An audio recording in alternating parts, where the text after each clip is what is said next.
الحمد لله رب العالمين الصلاة والسلام على خاتم النبيين وعلى آله وصحبه أجمعين أما بعد فأعوذ بالله من الشيطان الرجيم بسم الله الرحمن الرحيم قال الله تعالى في سورة الأعراف ولما سكت عن موسى الغضب أخذ الألواح وفي نسختها هدى ورحمة للذين هم لربهم يرهبون۔ ترجمہ: اور جب موسیٰ کا غصہ فرو ہوا تو تورات کی تختیاں اٹھا لیں اور جو کچھ ان میں لکھا تھا وہ ان لوگوں کے لیے جو اپنے پروردگار سے ڈرتے ہیں ہدایت اور رحمت تھی۔ اللہ سبحانہ و تعالی نے موسیٰ علیہ السلام کو تورات لکھی ہوئی تختیوں کی شکل میں عطا فرمائی تھی، اور جب موسیٰ علیہ السلام کوہ طور سے تورات لے کر واپس پہنچے تو انہوں نے بالکل خلاف توقع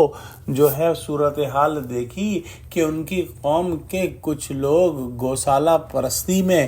یعنی کہ صریح شرک کے اندر جو ہے مبتلا ہو چکے ہیں،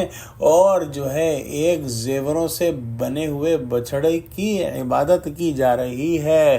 اس معاملے کو دیکھ کر ان پر اتنا غضب، غصہ اور افسوس طاری ہوا کہ انہوں نے تورات کی تختیاں جو ہیں وہ زمین پر رکھ دیں اور اپنے بھائی ہارون علیہ السلام کی طرف متوجہ ہوئے کہ معلوم کریں کہ یہ کیا ماجرا ہے۔ پھر جب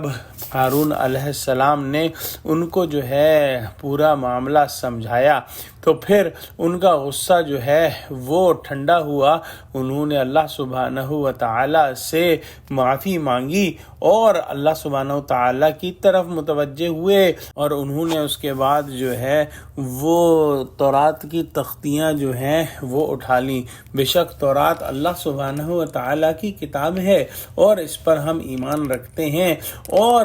اس کے اندر بہت سی تحریف ہو چکی ہے، لہٰذا اب یہ اصلی حالت میں موجود نہیں ہے، لیکن تورات کے اندر اللہ سبحانہ و تعالی نے جو ہے وہ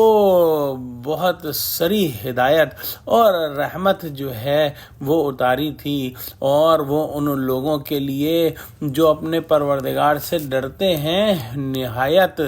اہم اور نہایت فائدہ مند تھی۔ حضرت موسیٰ علیہ السلام نے بنی اسرائیل کو تورات کی تعلیمات